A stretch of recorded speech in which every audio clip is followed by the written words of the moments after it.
ஒரு மனிதன் தெரியாமலே கல்ப விருட்சம் என்ற ஆசை நிறைவேற்றும் மரத்தின் கீழ் நின்றான். அவனுக்கு பசி வந்தது. எனக்கு சாப்பாடு கிடைத்தா நல்லா இருக்கும் என்று நினைத்தான். உடனே சாப்பாடு தோன்றியது.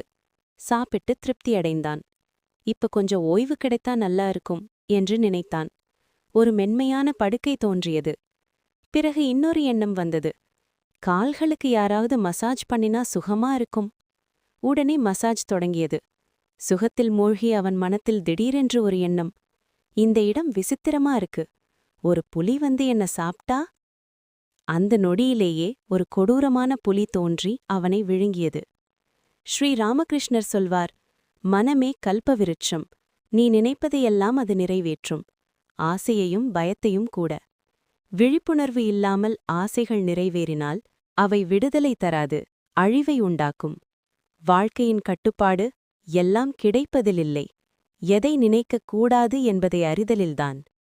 நீ எப்போதும் அந்த மரத்தின் கீழ்தான் நிற்கிறாய்.